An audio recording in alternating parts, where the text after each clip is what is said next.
আসসালামু আলাইকুম, hello everyone. কি অবস্থা সবার, কেমন আছেন? আশা করছি যে যেখান থেকে দেখছেন ভালো আছেন। আমি আলহামদুলিল্লাহ ভালো আছি। দেখুন এক প্লেট কি নিয়ে আজকে পরিবেশন করে দাঁড়িয়ে আছি। খুবই মজাদার একটা রেসিপি শেয়ার করব, চলুন শুরু করি। বিসমিল্লাহ। তো হাঁড়িতে প্রথমেই আমি যে তেল দিয়ে দিলাম, সাথে দিয়ে দিলাম কিছুটা পেঁয়াজ কুচি, আর এখন দিয়ে দিচ্ছি গরম মশলা, এলাচ, দারচিনি আর তেজপাতা। তো এগুলোকে একটু ভেজে নিব। ভাজা ভাজা করতে করতে যখন হালকা একটু ব্রাউন হয়ে আসবে, তখন এর মধ্যে দিয়ে দিয়েছি আদা রসুন বাটা। তো এটাও পরিমাণ মতো দিয়ে একটু ভাজা ভাজা করে নিলাম। এখন দিয়ে দিয়েছি শীতের সবজি। শীতের সবজি বলতে এমন সবজি যেগুলো আর কি কোনো গন্ধ থাকে না, এরকম ধরনের, যেমন সিম বা অন্যান্য সবজি, মূলা টুলা এসব দেওয়া যাবে না। তো এই যে ফুলকপি আর গাজর দিয়েছি আজকে, সাথে আপনারা চাইলে ক্যাপসিকাম, তারপরে বরবটি, পেঁয়াজকলি, এগুলো অনেক কিছুই অ্যাড করতে পারবেন। তো যাই হোক, এই যে এখন কিন্তু চালটা অ্যাড করে নিলাম। সবজিটা ভালো মতন ভাজা ভাজা করে নিয়েছিলাম।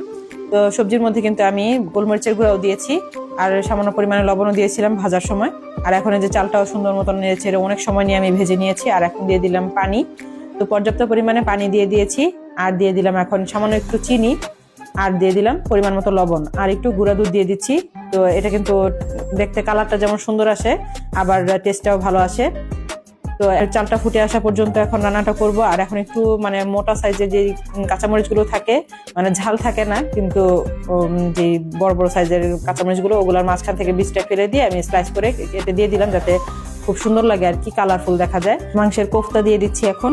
তো এগুলোকে আগে আমি ভেজে রেখেছিলাম। তো মাংসটাকে কিমা করে এটার সাথে আদা রসুন বাটা, গোলমরিচের গুঁড়া, পেঁয়াজ মরিচ, ধনিয়া পাতা, এগুলো সব দিয়ে আমি একসাথে ব্লেন্ড করে নিয়েছিলাম। আর কর্নফ্লাওয়ারও দিয়েছিলাম, একটা ডিমও দিয়েছিলাম বাইন্ডিং এর জন্য। তো যাই হোক, ওগুলা সুন্দর মতন কোফতা আকারে ভেজে নিয়েছি। এখন ভেজে নেওয়ার পরে যে এখন রান্নাটা যখন একদম হয়ে আসবে, শেষের দিকে কিন্তু কোফতা দিতে হবে। আগে যদি দিয়ে দিই তাহলে কিন্তু এটা ভেঙে যাবে। কোফতাটা একটু সময় নিয়ে কম আঁচে ভাজতে হবে। চুলা বাড়িয়ে যদি ভাজেন তাহলে কিন্তু কোফতাগুলো নরম থেকে যাবে, আর এই রান্নার সময় কিন্তু ভেঙে যাবে সবগুলো।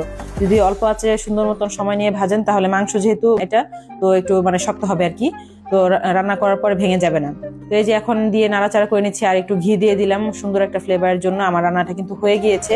দেখুন দেখতে কত সুন্দর লাগছে, কালারফুল।